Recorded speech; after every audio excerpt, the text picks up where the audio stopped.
Okay.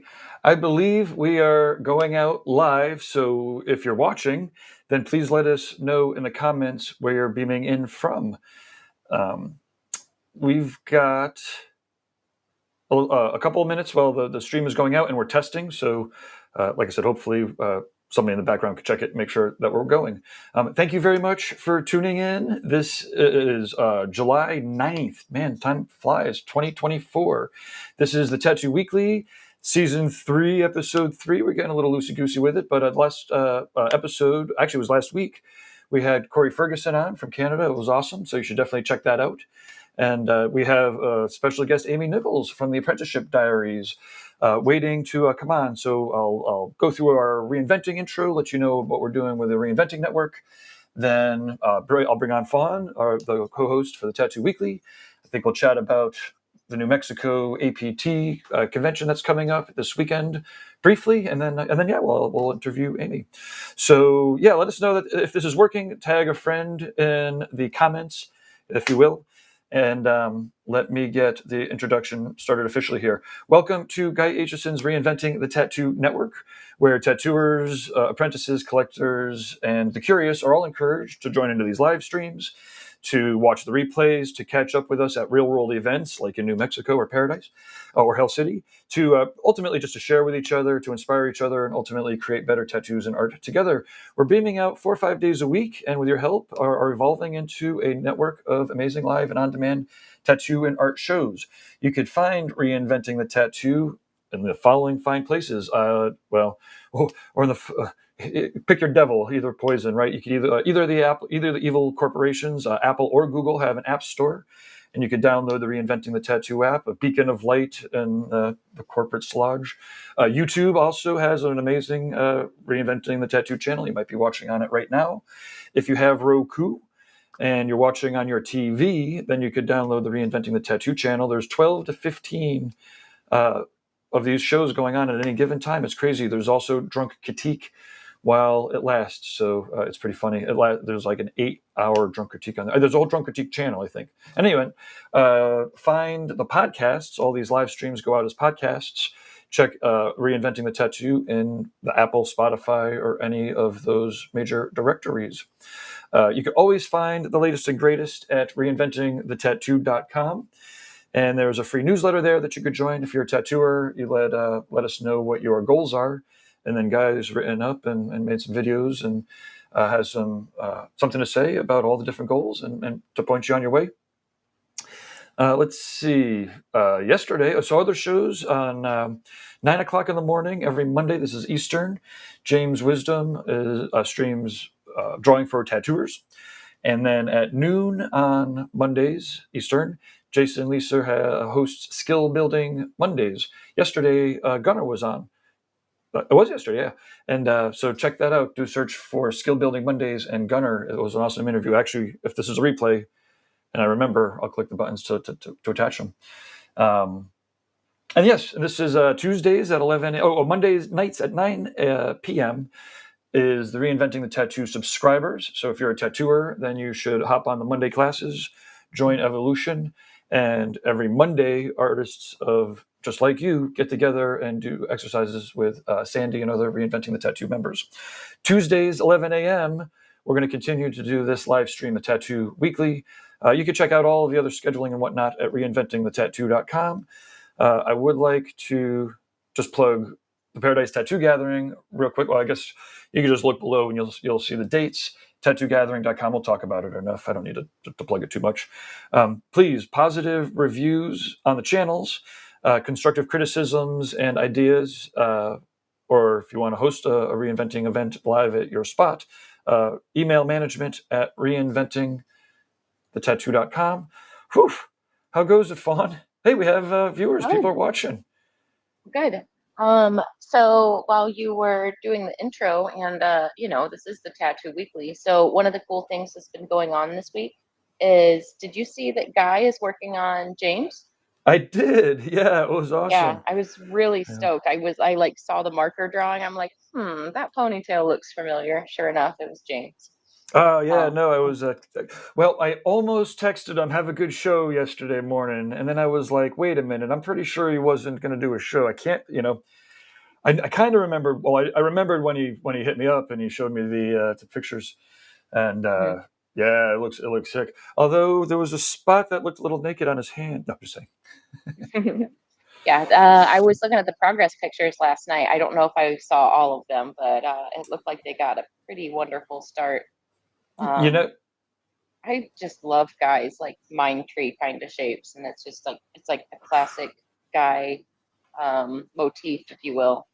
And I don't know, I get so excited when another tattooer or another collector like jumps into a big project like that. That obviously, guys, somebody I've collected from and you've collected from, so it's kind of like oh man, and there yeah, was so getting their much project naked started. skin.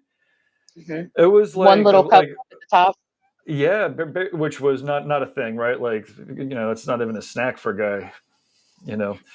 And so yeah, just a nice, clean, perfect. Yeah, I can't wait to see that in person.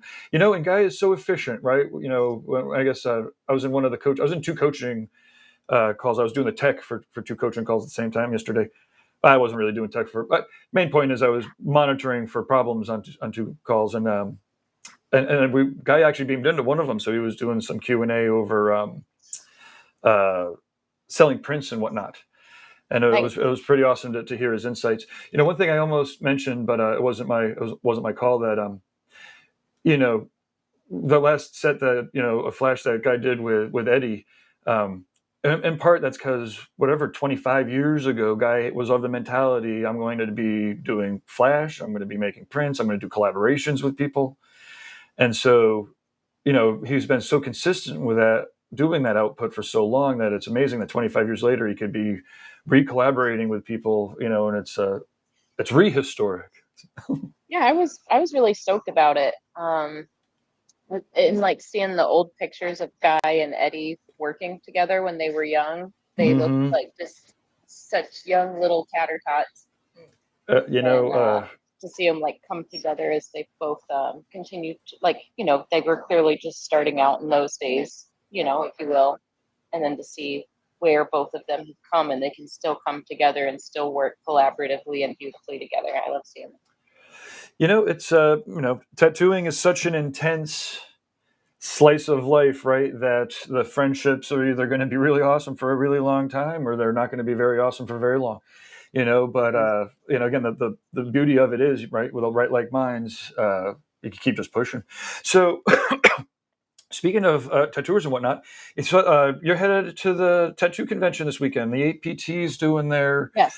Yep. meeting on Friday, and then it's the New Mexico Tattoo Fiesta. So I'm going to plop this open right here and just give it a quick plug, and then we do have Amy on the line here, so we want to catch up with her. Yeah. Okay, so is this your first time to this convention, or what's your introduction? What are you up to? So honestly, here's what I know. I have been volunteered myself, however you want to put it, to help just broadcast and stream and record interviews and discussions and stuff for the APT. So I will basically be just an AP nerd all weekend, which is cool. But like also sometimes Ben will ask me questions and talk to me too. Um, so yeah, I'll be helping just kind of like document the weekend since it's the actual like annual meetup and gathering for the APT. This will be one of the rare times that everybody gets to talk in person instead of through Zoom meetings. And there's this equation that somebody I know talks about all the time, Gabe. That's the 60%. Is that what it is? You only get 60% of a person if you're looking at them Oh yeah, on absolutely. a Yeah, video yeah. as opposed to like meeting in person. So I really think Yep. with all of the like legislative kind of things that are going on right now on the outskirts of the tattoo community as well as in the tattoo community. I think this is going to be a very pivotal year for anybody who is already a member of the APT or somebody who wants to be a member of the APT. I think this is a pivotal time to get involved. And I also think it's a very pivotal time to have these in-person discussions. Sometimes I feel like when we're having these video conferences and stuff like we have all the time, it gets sometimes sometimes the discussion misses the point of why we were scheduled to come together, and it becomes like bickering over the wrong details and stuff. And sometimes people's opinions can get bulldozed over because there are so many other opinions being shared about different topics. So I think these meetings in person are Mm. incredibly important because we're going to get 10 times more things accomplished through these in-person discussions than we will on video. People will actually be able to physically see eye to eye and like see and feel the mutual respect in the room instead of like trying to assert that, which for me, that's just a personal pet peeve of like video conferences is everybody wants to Yeah. assert their opinion Well, as of in it's a reality step. or in It, person. Yeah. Sorry, Gabe. And I think about that in the context of like how much information do you have to communicate what it is that you're trying to communicate, right? Like just as people, we have a hard enough time like getting the shit out to begin with, right? And then somebody has to receive it, and then interpret it. And Mhm. and I think about this sometimes in the context of art, right? Like if you just have two-tone art, you just have black and white, positive and negative to communicate, right? And that's why symbols can be really powerful if you do it right, but it can also fall apart pretty quick. There's only so much information, Mhm. and then you have black and gray, or first patterns, and then black and gray, and then color, and then 3D, and but again, it's easier to screw it up too, right? So, but the more information, right? But anyways, main point is to your point, like if we're texting people very little information, a lot of emotion gets stripped right away. It's really Mhm. easy to get to misunderstood. On the phone we have a little bit more information, video conferencing even more. But like to your point, there was studies. It's like 12 points, of information, and we're picking up like three of them over the video. So that's why you get tired after all these Zoom calls. Mhm. And we're designed to actually communicate in person. We're not designed to communicate over the computers like this. But on the other hand, it's pretty amazing that we have the ability to meet like this, but then catch up in person. So, yeah, if anybody's headed to the New Mexico Tattoo show, definitely say hi, stop on by. I'm going to be there 2 extra days. I ended up screwing up my ticket, so I'll be there Monday and Tuesday, uh, probably doing site visits for an art retreat. I talked to a couple headliners for a potential art retreat, not for 2025, but for 2026. So, Nice. I do love I haven't, I mean, I go to the uh, Jiminy Peak event every year, but I haven't actually been to one of the like destination small group resort style events that you've put on. One of these days, I'll clear some time in my schedule and make it happen. actually, that's a good way to a beautiful natural segue into our guest, who I don't know if we met at the one of the first art retreats. Maybe it was one of the conventions just before that, but I remember there was some video that we had taken of Amy Nicolls, and she was carrying a bunch of art supplies, and it was a really perfect, iconic, like young tattooer, coming to learn kind of a shot, and Mhm. so yeah, here we are, what, 10 years later, and well, let's just bring her right on here, and I guess from there was the Apprentice Diaries podcast. And I know how much work it is. We all know how much work it is to do them. And I don't know how many episodes are now, but she's been hammering them through like clockwork. Amy, welcome to the Tattoo Weekly. Thank you. Thank you. I'm excited to be here. Um, Um, yeah, I think it was 2011, but I was at Jiminy Peak. I have, though, done one of the destination ones actually in New Mexico, and I can speak for New Mexico. That was a stunning venue. Alex Gray was there. He was doing an amazing, I mean, him and Allison both, his wife, were there, and he was doing like guided chakra based uh-huh. figure drawings, and he created whole playlists for it. So he like really took us through a journey. His wife Allison is also an incredible artist, and they're both fabulous people. But that was magical. It was, and that talk about a place to have a venue. There was that resort hotel that we all stayed at, and it was epic. It was epic. Yeah, that what we did. That was at the Tamia, and Tamia. New Mexico is just for me. It's just a great magical space, And I think it was maybe 2 years ago, up in Santa Fe, they did the Queercation Tattoo Conference, which was all teaching and whatnot.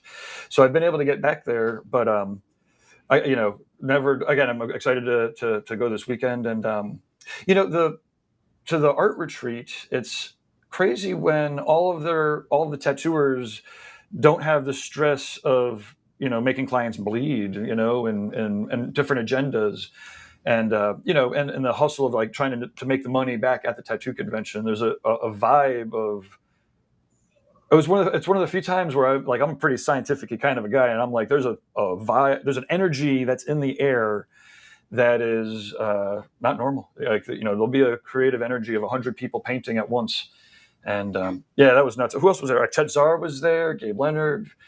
Our little group that I was sitting around, it was Kelly Doty, Teresa Sharp, Gesso, and we actually took a picture of them like Wilson Phillips. They didn't even know who the hell we were talking about. It was like, you guys look like Wilson Phillips running around with each other. And there was this huge rock that I was like, this scene that we have is just like the face of the Wilson Phillips album. They were like, what are you talking about?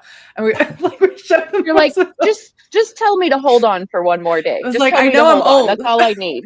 I know I'm old. Let's recreate the scene.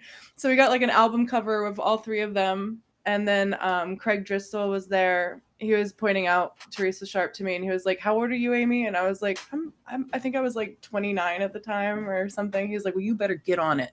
Look how young she is. Look how young she is and how awesome she is. You move. Yeah. And I was like, hey, bro. Yeah. Calm down. I'm on my schedule. I've always been a late bloomer at school.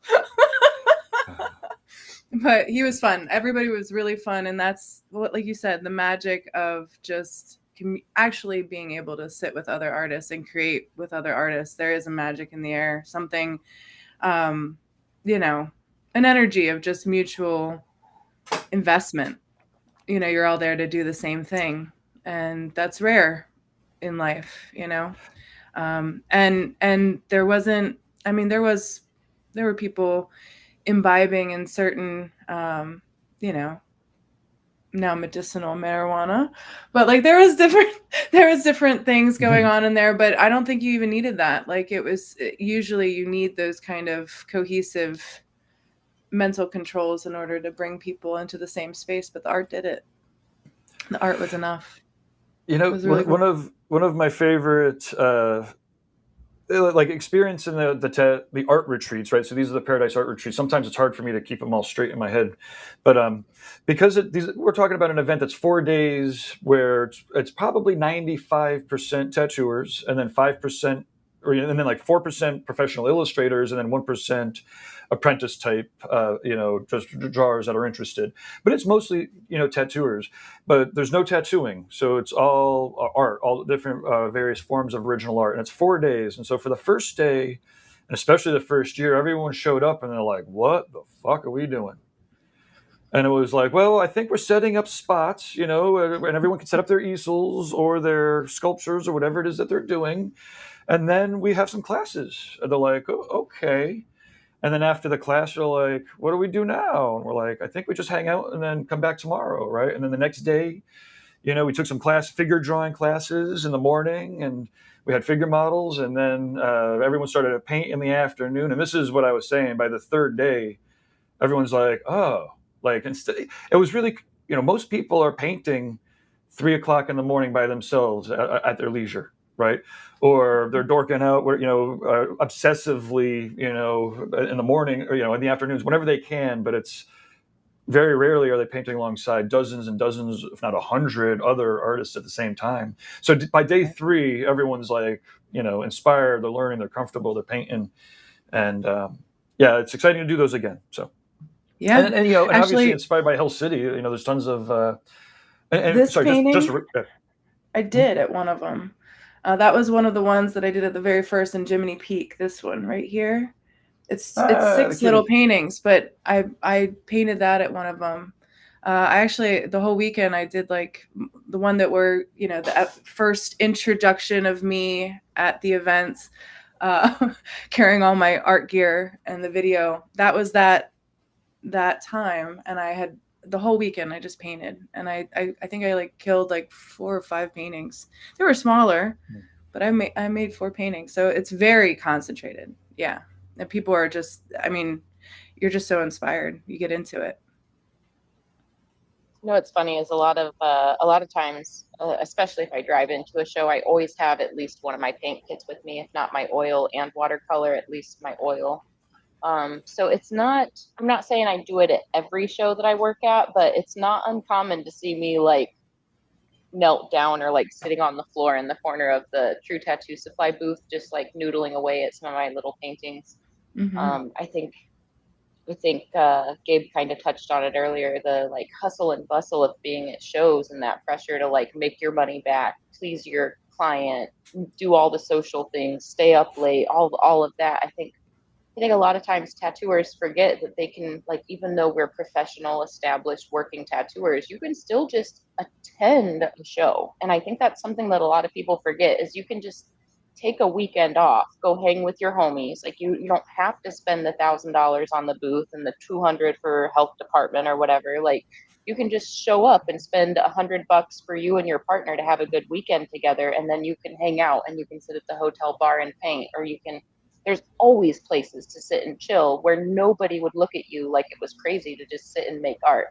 And the crazy thing that happens when one person starts making art in a public place, it doesn't take very much for other people to start either gathering to watch them or join them. Like I notice when I have my little tiny kit out, and because it's little, if you guys have seen me, it's like the size of a laptop, my oil painting travel kit. But I'll get that out and I'll just set it up in like a little corner. And before I know it, there are a few other people that have pulled out like, you know, analog sketchbooks and are Uh-huh. actually drawing instead of just working on like whatever they're drafting for their next tattoo on their iPad. I notice that it is kind of contagious once I have a down moment and I can get that like actual art out and people start smelling the little bit of liquid that I'm using and the things like that. You can just see the creativity, like, oh, maybe I should finish this thing while I'm not doing anything. And I really love that part of conventions. And I feel like that's not talked about enough, is that like yes, the tattoos are the point, but like the art and the community are the point as well. And I think if everybody just, even if you're just going to attend, if you bring a backpack full of art supplies, opportunity is going to present itself to sit down and create something that you've been inspired. So To I encourage more artists to not look at every convention as a potential work opportunity, but actually look at it as like a weekend off and a weekend to create art for yourself, not for a client once. Well, and to elaborate to that, when I did that event and made all those paintings, I was just an apprentice, and I met at the last Jiminy Peak event, Paradise event, a girl that was her name's Kelly, but she said, you know, this is so overwhelming. This is so much. Like I really just want to go and do some paintings and things like that and set up, but there's so much to see. And I kind of stopped her and I was like, well, you know, my first event, I didn't go and see anything. I was actually getting dogged out by my mentors and my other, you know, tattoo travelers. And they were like, oh, you know, you're just going to stay here and painting. And they were off doing all this stuff. But because I just sat there and painted, you know, I was able to meet Guy. I was able to meet Michelle Wortman. I was able to meet Sean Barber because they were all coming by and they were like, dude, we love your paintings. And then I was getting, then I was getting, you know, dogged out because I didn't even know. I'll admit it. I didn't know who Guy was at that time. I didn't know who Sean Barber was. I didn't know what any of these people looked like. I knew their art, but I didn't know what they looked like. So these people were walking by telling me that they loved my art, and I had no idea. I was just so happy to be making art and to be in this kind of thing. And because I was able to kind of shut it all out and just make art, that's the thing that kind of hooked the attention of the people around me, I think, more. So I encourage this young apprentice, Kelly, young tattoo apprentice. She was actually an older lady, and that was part of the thing that kind of brought us together, was because she was hitting it later in life, but fantastic talent.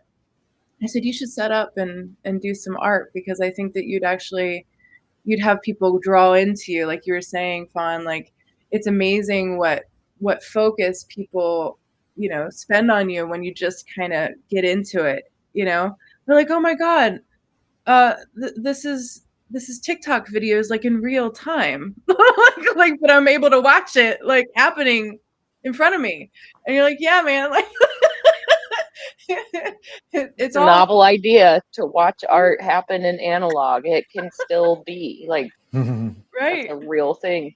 Yeah, Oh, this is yeah, the tiniest performance art I've ever seen. No, right. this is what painting looks like. That's what this is. Yeah, and you get to see it in real time. Like, it isn't just clipped up from a million different angles and stuff. Like, Mhm. no, you can actually sit there and watch it. And I think one of the things it both shows dedication, but it kind of removes the magic a little bit.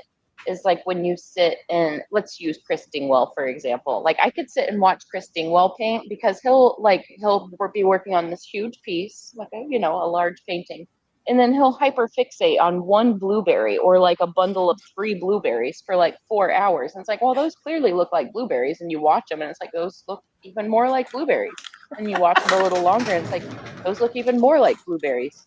Now they look like glowing blueberries, and you just see like each of those little hyper fixations. Like you wouldn't think it took all those layers to achieve the magic and some of those tiny little details, but when you watch them and you watch those like the layers of color and the layers of glazes, and you see like it is magic, it Oh is no, no, almost no, like no, no, meditative and almost no, thoughtless oh, as no. he's doing it, like he's just doing the thing that his mind's eye sees.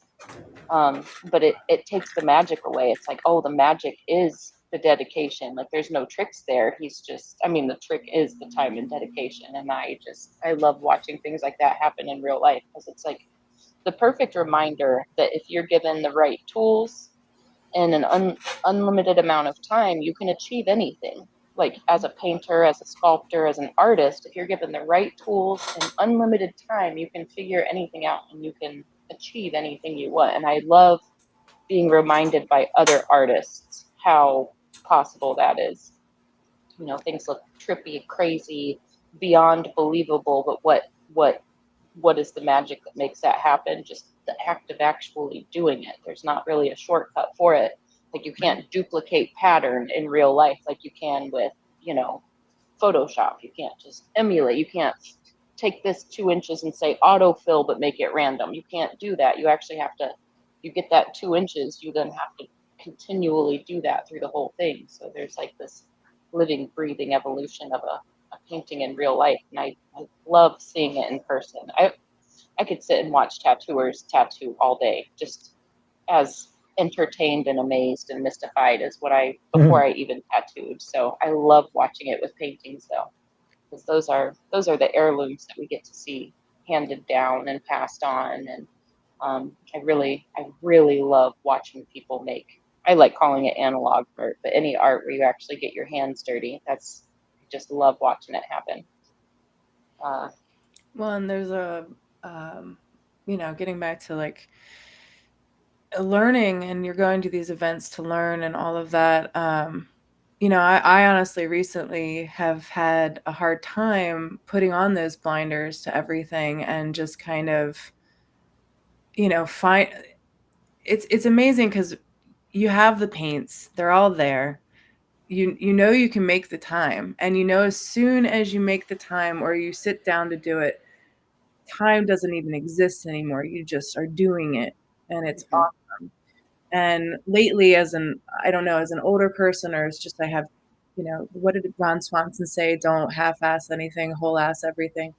Um, I had more ability to do that younger in those apprenticeship zones. Like, okay, I just need to make, and I would just get into it so much more intently, and there wasn't as much. And I don't want to blame anything, but there wasn't as much social media, and I didn't have any interest in that. And so now, like, finding that focus of like just sitting down, making art, making the time. And that's why these events are so great, is because you're in it. You've committed to it. You've booked the stay. Mhm. take the time and get into it and have fun and just wall in, and but it's harder now than it was before.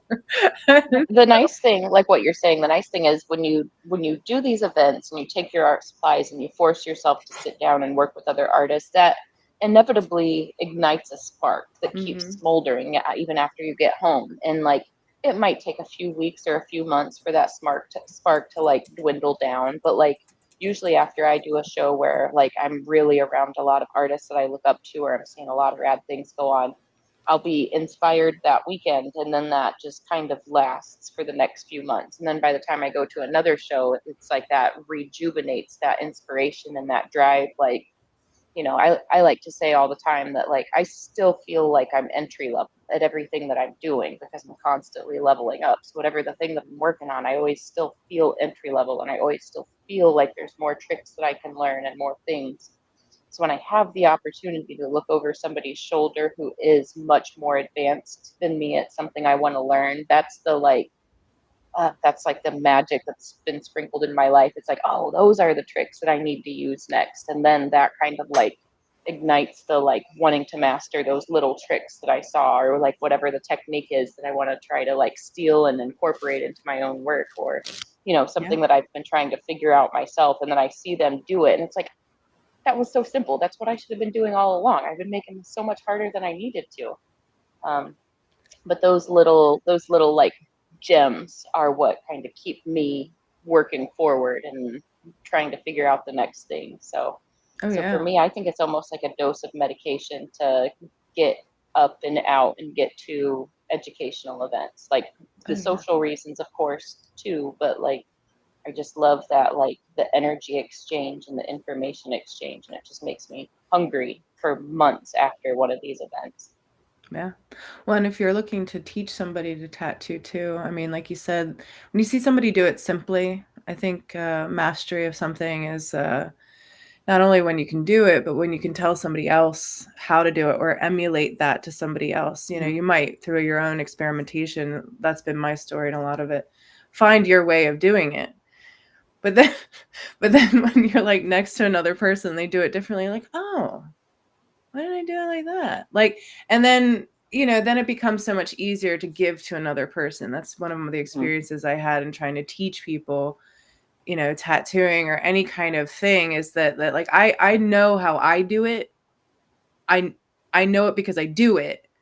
But then but then deconstructing that and giving that to someone else is not something that I really have a mastery of doing. That's been a focus, has been trying to think about how systematically I do things. What I found is that, like you said, Fawn, there's people so much better at teaching those kind of things than me, that now Mm-hmm. I'm going to educational events to listen to how they deliver information and how they break it down and get a lot more technical. Because what I've learned is I'm not technical. I'm intuitive. I learn intuitively. I just want to get in, get dirty.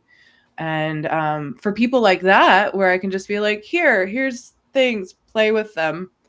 They're like, cool, man. Like I can just hack, like I can just figure this out and whatever. Yeah, sure. Yeah, go do that. If I can do that and they'll just make things and it's awesome, great. But like, but like, but if they're very technical, or if they're very anxious and they don't want to mess up and they don't want to, do it wrong, I'm not good with that. Like I'm like, well, I think you do it this way, but man, let me go back, and I don't even know how I don't even know how I did that. I don't know how conscious I am when I'm creating, and so that's been a thing of just trying to be a lot more conscious. Maybe that's something that's hard, like uh, re-scrambled my brain about my focus, is that I know what it takes. I know the focus it takes to create. I don't know how to bring somebody else into that space, except for, like you said, Gabe, like these events are kind of designed like that. They're meant to be these places where you don't really have any excuse, and you can wall in. And one thing that's been going over my mind, and this is completely out of left field, but one thing that I do think I have some kind of uh, skill for, is being able to create and talk at the same time. I don't know how I would construct this seminar, but I've met since I've just been, going around and meeting other tattooers. I've met other tattoo artists who cannot talk to you and tattoo at the same time. Yeah. They can't. Well, They to be can't. fair, Amy, that is something there are some brain types that can Mm-hmm. multitask and multi-track and do many, many things at once and perform at high function on all of those tracks.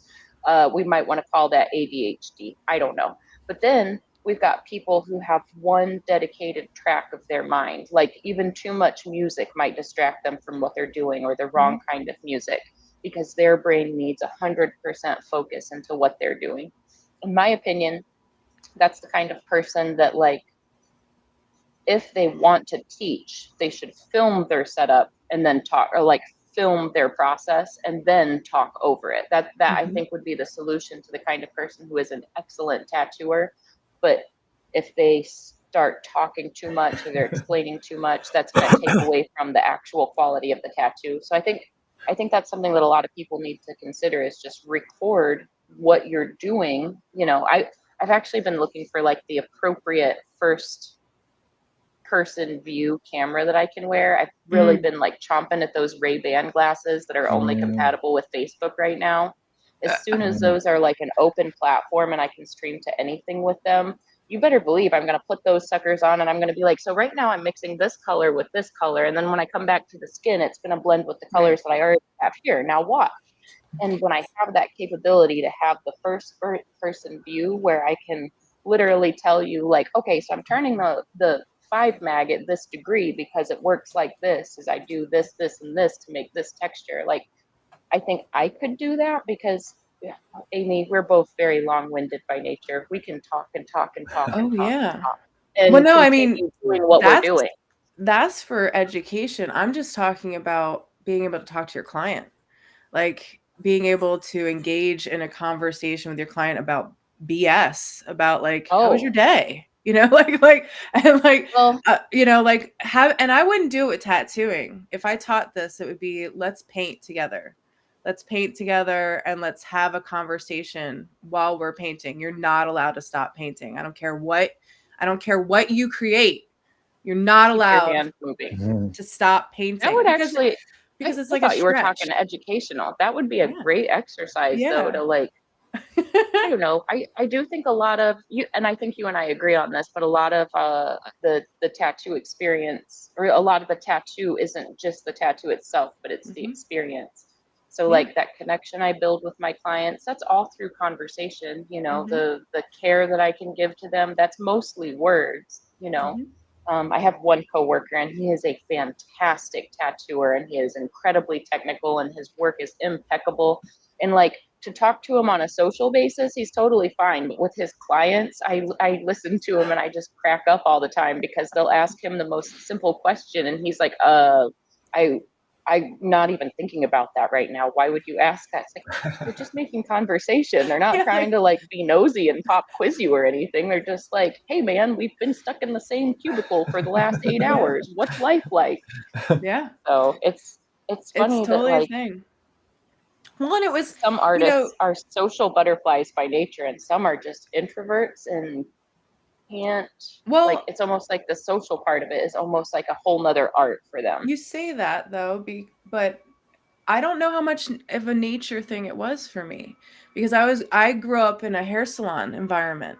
And so at first I was talking to a bunch of other, hairstylists, and I was talking to clients, and my dad was introducing me to people, and they were like, this is my daughter Amy, she likes to draw. And like, and I realized how much he was talking about me when I wasn't there. And I was like, well, I'm like a person of note without knowing any of these people. So I was like, oh, hi. And then when I started doing hair, that became the thing, is that, you had a high level, figure out what people wanted, perform it for them while being enjoyable to be around. And I think that was trained, like that was very trained in me to do. Mhm. Because, with hair, it's all about, putting people at ease. You're gonna take care of them. You're gonna set them up for their next couple of weeks so that they look good, and there's touch involved. And that was something that I realized within teaching people, is that touch anxiety is a thing. Like, how many jobs do you actually touch people? Like, really Very touch few. people, and then you hurt people on top of that. So I was already over so much of that, like, hesitancy to put my hands on people and to engage in a very intimate way. And I do think it's trained. I do think that is something that you, throughout time and space, get very trained to do. And if you haven't grown up in environments or jobs or processes, or even as an artist, you're dealing with a canvas, like an actual canvas, or something where you can rip it apart and manipulate it. But when you put that human element in it, and you don't want to hurt them, you don't want to, that is something to where, and it's weird because you almost have to not care about it. And like you said, fun, like, they're not trying to put you in, they're just trying to have like a normal time, but you're thinking about it in all these different ways. Like, oh my God, I just, if we could just like clear the anxiety out of it, and just do drills of like just action, and then have a conversation.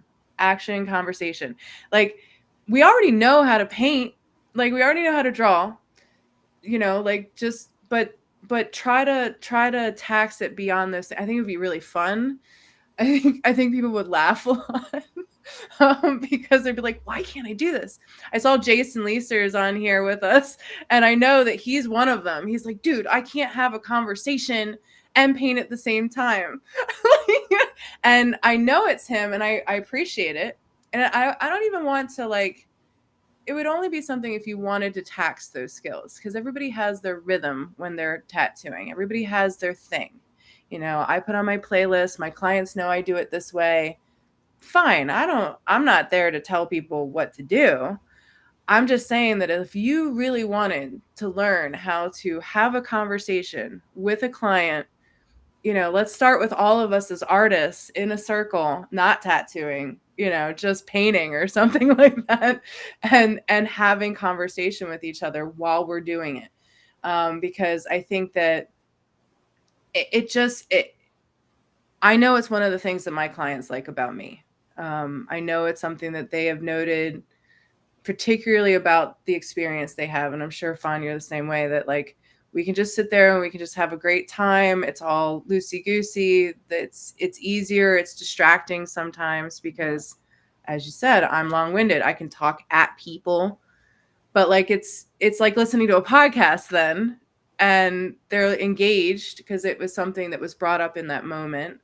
And they do have the opportunity of a back and forth. So it's very, it's just something that I think personalizes it that much more.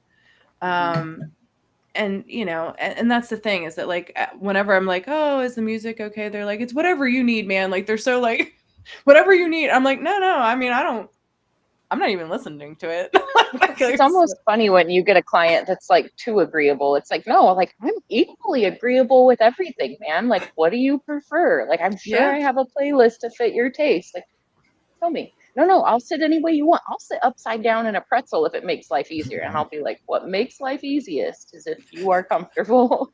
I know. Like, that makes it easiest for both of us. Like, me Mhm. being more comfortable than you doesn't make our day easier. Like, Yeah. we both need to be kind of in a zone. Well, I It's don't so really funny. like to be seen as a tattoo artist. I like to see as a person that does tattoos, like, and so like recently my playlist, my boyfriend Rico has been wanting to listen to a lot of Wayne Jennings in the car ride. Oh, great. I'm fine with old-timey like country kind of in the car ride. It makes him happy. But it's infiltrated my other playlists. So I'll be playing like the Black Keys station, and all of a sudden Wayne Jennings is on, and I'm like, I know I'm with a client that is not into country. It's not what I put on, but You're like, like, for I am whatever not a reason long now way it's from home. I am home. I mean, right. not right. But then I'm able to laugh and share with my client this whole story about how my boyfriend has been just so up my butt about listening to Wayne Jennings in the car, that now we're talking about the playlist instead of listening to the playlist. And it's just great. But the whole time I'm tattooing as this is happening. So nothing is being taken away from the work itself. I'm able to just turn off, and go into a zone with the work. But then I'm also able to share like something very human about me, something that then they can go off of and share something about their partner or husband or something like that. Like, and then we could talk about music. We just talk like it's just gonna be so there's a reason for it that's really great. And I get it. Like it's a multitasking, and I definitely think ADD helps. They say it could be a superpower, not a disability. Like if your brain works that different that you can keep that many tasks going. Yeah. I mean, I have to hope it'll help me survive if I was ever in like a survival situation. Be like, what's that?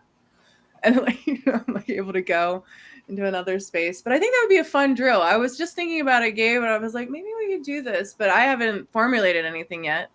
At the event Paradise, I will be giving away a freebie seminar to get on that about how to be a good apprenticeship prospect, because like all these things that we're talking about is something that I know that when you're trying to get into this, you get paralyzed, especially now with all the information that's out there about how to get into this field.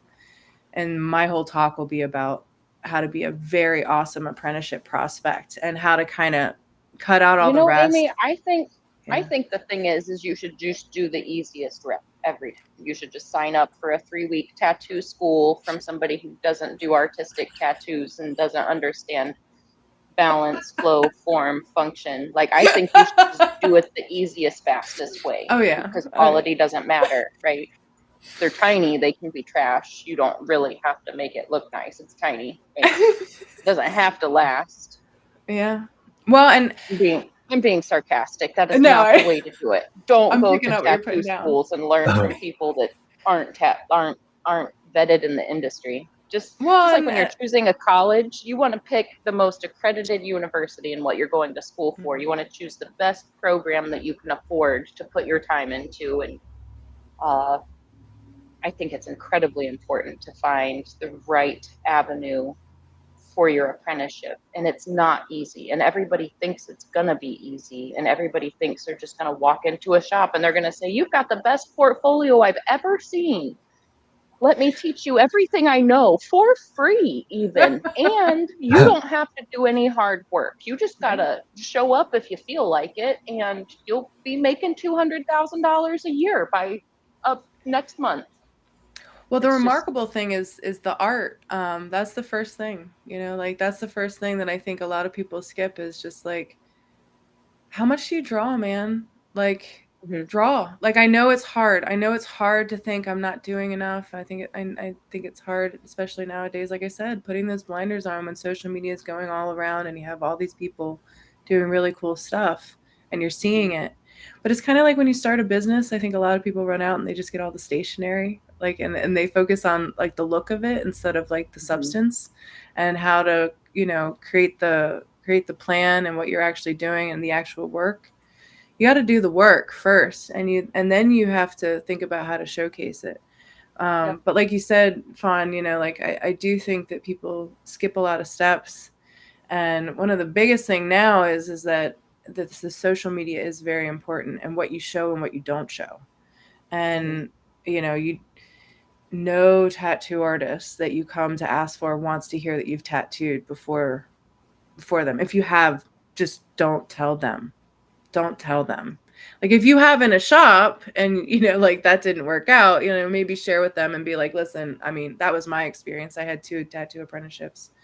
And I said, I've done this before. You also shouldn't walk in and be like, my Meemaw believes in me and she bought me this machine on Amazon. Look what I did to all my cousins already. No. And if you do, I mean, you can be honest about it, but be prepared for that not to be a good look at all. like, and they're going to tell you, put that crap down. Do not touch it anymore and draw. And please don't put that out on social media, because it's something that will hurt you in the eyes of other people that want to help you. Yeah, I mean, let's be real. I started out as a scratcher. I'm self-taught, but before I tattooed, I had art school background. I helped out in a vet clinic. Like there were things that there were steps that kind of were a head start for me before I even picked up a tattoo machine. Um, but the, we all start out in different ways. But the idea is if you are hungry for this, you are going to seek out the knowledge and you are going to seek out the way to better yourself. You're going to seek out the avenues in your community. You're going to seek out the avenues outside of your community, whether you're self-taught, whether you go through a traditional apprenticeship, whether you do start out at a tattoo school. Here's the thing. If you go to a tattoo school, they're going to certify you. They're going to say, okay, you're legal to tattoo. But you still have 10,000 hours of sitting with a sketchbook and drawing that you need to do before you should ever ask anybody to trust you on their skin. If you can't look at a can sitting across the room and draw this without taking a photo and printing it off, if you can't do that, how do you have the confidence to tattoo on somebody if you accidentally wipe the stencil off? Then what? Mm-hmm. You can't redraw it, you can't finish the tattoo, or you do a bad job. Right. So there are all of these avenues where, yes, you can learn how to tattoo legally. Yes. Mm-hmm. But outside of legally, it kind of goes back to anything worth doing is worth doing right, or don't bother. And if you're not going to take the steps to better yourself, to do it right, whatever that avenue is, it's going to be hard. It's going to be uphill. Right. People are going to talk down to you because you've already taken shortcuts if you're tattooing out of your house and stuff. People are going to talk down to you.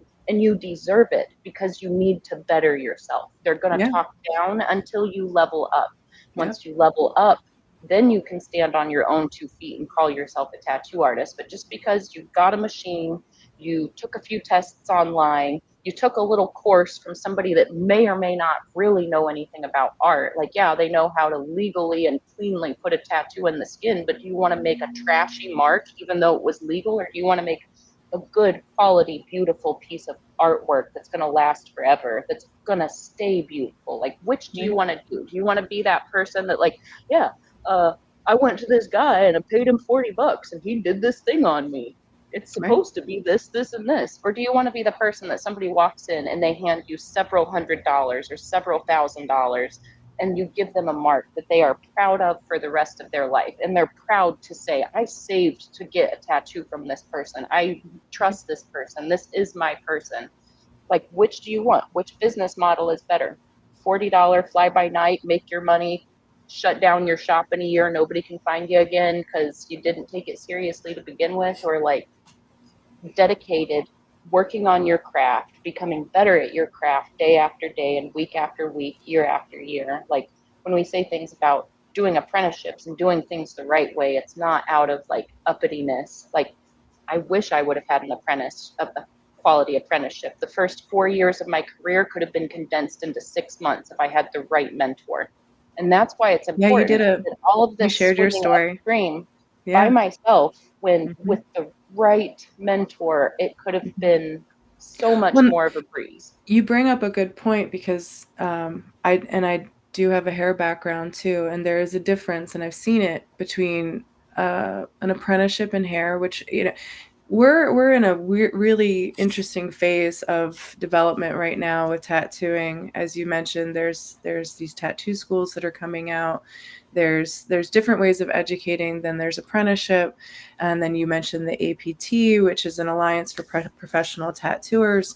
And that's really about, I think, trying to keep legislation where it needs to be. But there is a difference between what is legal and what is correct. And you have to find that very good sweet spot. In my experience in going into hair, for example, just to take it outside of tattooing, this is a very old profession that has a lot of regulation, that has a lot of checks and balances, bureaucracy, and all of this mess. That really doesn't equivocate to great haircuts all the time.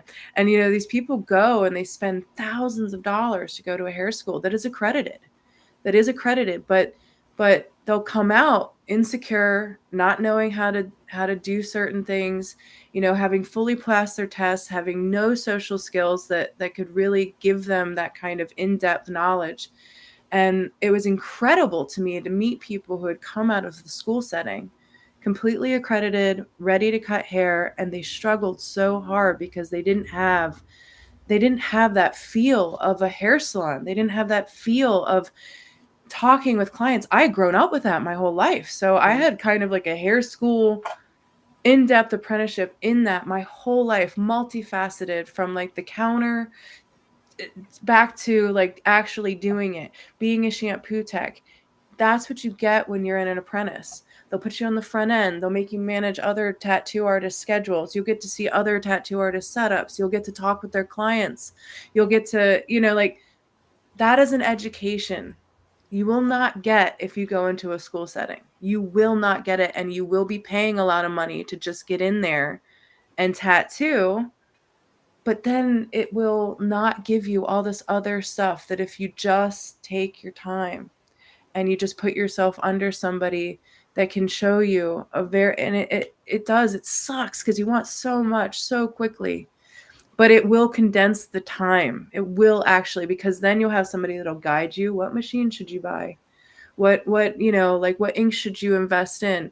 You'll be able to see their experience with all of these things instead of having to run out and buy a machine that you think will help you. You don't know. I mean, I had it in audio. I'm a podcaster. I'm the podcaster of my podcast space. I've like grabbed you phone and be like, what are you using? Because everything, when you don't know what the hell you're doing, you're like, what is this? What is this? I'm going to buy this really expensive thing. I have invested so much money to never use it again. And that's not what I needed. That's not what I needed. And then I hear from you, I'm like, oh yeah, I go on like church forums and I see what they're using because they have really great audio and visual setups. And I just like, I was like, what? And they're That's ready to awesome. share the information. No gatekeeping. Right. They got to spread the word somehow. It's so Only cool. place I found that doesn't gatekeep AV stuff, like, oh, you got to get this camera because you should know how to use it if you're a professional. Churches are like, no, you need to get this camera because it's the easiest to use. We got Tom using it. He's a moron. I know. And the one thing you don't want to set up your sound. And if there's one event you don't want to fuck up, it's the hybrid virtual funeral. Right. I want to mess that up. I know, and that's the thing. We got to get. Can you hold on a second? We've got some technical difficulties. No. Can you? Oh, sorry. Maybe you need to redo that. Can you redo the eulogy all over again? Hold on. There was a buzz. It's so somebody shut the fan off. Can you change those batteries? Do you have the batteries on that light? Yeah. Shit. Okay. Well, sorry. And pull back. We're offending. That's why I have my podcast, and it's very raw, and it's very like, and I meet with people more than just tattooing, because I find that these kind of attitudes, they cross fields, they cross everything. It's whatever you aim to do, that kind of focus that you have to have going into it is so similar. And once you kind of understand how you have to expose yourself, how you have to network, how you have to get out of your own like thinking and diversify and meet with people like you, Fawn, and hear that awesome information, and you just start going, oh, okay. And for me, like I said, with art, it was so intuitive that I just started doing it. And then my parents were like, well, she seems to be really into this, so we're just going to provide all this access and the space. And so I came into it with like a hearty portfolio, and it kind of just clicked with me. But with everything else in my life that I've tried to do, I've really had to try. And my podcast is about showing people in a moving way how awful I am at doing something that I have no idea what I'm doing, and to show them that like we're all doing this, and we're all it's going to be awful. Words of Dory. Just keep swimming. Just keep swimming. Yes. And that's what it is. We're just about on the top of the hour. Do you want to let us know a little bit about your tattoo shop that we have here? Is this? Let me screen share it. Oh, so I have a little private studio right now. This Perfect. is it was founded in June of 2020. I actually Maryland doesn't have any licensure for tattooing. So when they did the COVID lockdowns, I didn't tattoo anybody outside of people I had already had invested time in, just so y'all know. But we kept it a very controlled space, and it's a very intimate space that I was able to keep very clean and very managed. And that's kind of the beauty of it now, is that it offers a very intimate setting. It's in the back of my family's commercial building, and it's just like a little room. It's just like a little room with me and them, and it's very intimate and nice. But it kind of makes it so that it's very easily managed by me, to keep centered around them while they're there, and we're able to just kick it and have a great time, and very personally focused. But yes, it's called Beyond the Pale Art Studio, which I had been thinking about for a long time. Beyond the Pale, just as a background, is a euphemism that the English actually gave to Irish people. The Pale was a province in Ireland that the English owned, and so anything outside of the Pale was considered lowbrow and Hmm. not cultured. And so beyond the pale is like taboo, and like kind of beyond what social convention dictates. And so that's why I really liked it. Plus, beyond the pallor of the skin, I'm very pale and now I'm tattooed. So I felt like the double entendre was pretty cool.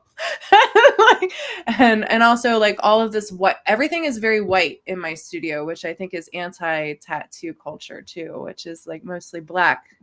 But everything is very white, and I kind of I like that a lot, because there's no hiding when everything's white. Everything shows. So if my floor is not clean, it shows. Wow. If my if my like if my tattoo machine or ink splattered, it shows. Like I gotta get it up. I gotta Just clean it. So spill your tea on your shirt. it all shows. So that is a thing, is like I really want to dig into these spaces with my clients and leave room for them to see me, for them to see the whole process, to ask whatever questions, a lot of transparency. But yeah, that's it's a baby thing right now. I don't know how it'll grow. If it'll grow, it's kind of great as it is. Awesome. Yeah, that's what it is. And you're accepting new clients, or let's just wrap up with Always. how do people get a hold of you? What's your preferred if somebody wants to get tattooed by you? Through my website, though, I will say, if I really do like word of mouth. So if you hear from somebody that's been tattooed by me and you've met them on the street and you love their tattoos and you get a card or you get some information, definitely go through my website, but definitely name drop too, because if they have worked with me and you are seeing them out in the street and you really like the artwork, I think that's a very integral way to get people too. But always go through my website, my contact page. And all of it. I'm very slow to get with people. If I've kept you waiting for a year, that doesn't mean that I'm not interested. It just means that it's just me. And I'm working through projects as I go. And I do try to give preference to people who I've worked with for a long time. So once you're in my inner circle of knowledge, then you're in. Then we'll keep working. But it does take a while to like be introduced. But once we are, I will dedicate a lot of time and energy and focus on you. So I try to make it worth it for once you get in there, but it does take a while to get in. But always taking on new people. I don't ever know what's next. But just so people know, if they've been waiting for a while, don't take it personally. It's not because I don't like you or your idea. It just means that I'm slow to it, and I'm one person. I'm doing a lot. Awesome. Yeah. Sweet. Thank you. Yeah. This was awesome, guys. Thank you so much. Absolutely. I'm clicking the button. Thanks again. And I'm going to click end stream. Thanks for everybody for watching. Right. Like, Yes. share, Amy. subscribe. Wait, no, you're not Thank supposed you. to say that anymore, I don't think. Anyways, click Do it the out. Click it